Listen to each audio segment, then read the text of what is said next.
సిద్దిపేట జిల్లా దుబ్బాక మున్సిపల్ పరిధిలో యథేచ్ఛగా అక్రమ నిర్మాణాలకు పాల్పడుతున్నారని సిపిఎం నాయకుడు భాస్కర్ ఆరోపించారు.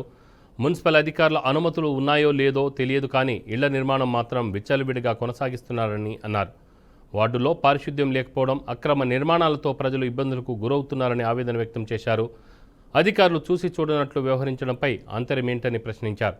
స్థానిక ఎమ్మెల్యే చొరవ తీసుకొని సమస్యలను పరిష్కరించాలని ఆయన కోరుతున్నామని ఆయన అన్నారు.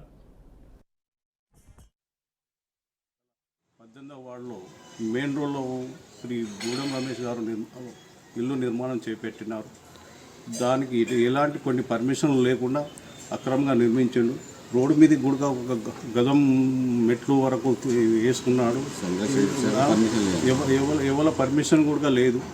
మా సార్ల దగ్గరకు పోతే దాన్ని కమిషనర్ దగ్గరకు పోతే కానీ టౌనింగ్ ప్లానింగ్ ఆఫీసర్ దగ్గర కానీ ఎన్నిసార్లు విజ్ఞప్తి చేసినా చేస్తామంటారు కానీ దాన్ని తీసేయడం లేదు.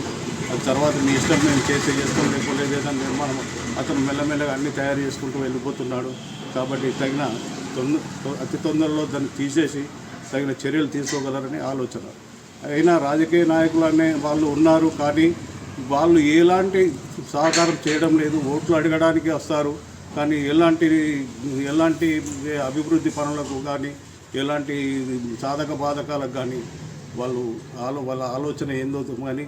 సిద్దిపేట జిల్లా దుబ్బాక మున్సిపల్ పరిధిలోని సుమారు 20 వార్డులలో అనేక రకాల సమస్యలు రోజు రోజుకు పెరిగిపోతూ ఉన్నాయి. ముఖ్యంగా గృహాల నూతన నిర్మాణాల్లో మున్సిపల్ అధికారుల నుంచి సరైనటువంటి అనుమతులు లేకుండా ఇష్టానుసారంగా నిర్మిస్తున్నారని చెప్పి ప్రజల్లో వ్యతిరేకత పెరుగుతూ ఉంది.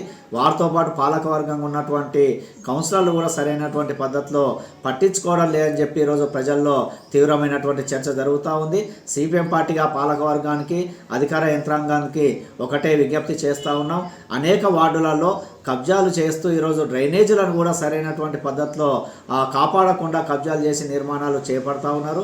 అనుమతులు ఏదైతే మున్సిపల్ చట్టం ప్రకారం కాకుండా తన ఇష్టానుసారంగా నిర్మించేటువంటి పద్ధతులు కొనసాగుతున్నాయి. మున్సిపల్ అధికారులు వాటిపైన ఎందుకు చర్యలు తీసుకోవట్లేదని చెప్పి సిపిఎం పార్టీగా మేము మున్సిపల్ అధికారులను ప్రశ్నిస్తూ ఉన్నాం. వారితో పాటు మున్సిపల్ చైర్మన్గా ఉన్నటువంటి తన సొంత వార్డులోనే ఈరోజు ఇష్టానుసారంగా నిర్మాణాలు చేయడం, సెట్ బ్యాక్ అయ్యి వెనుకకు జరగకుండా పాత పద్ధతులను నిర్మించినటువంటి పద్ధతులు ఉన్నాయి. వారితో పాటు డ్రైనేజీలు కూడా కబ్జాలు చేసినటువంటి పరిస్థితి 18వ వార్డు చైర్మన్ గారి వార్డులోనే ఉన్నటువంటి పరిస్థితి ఉంది.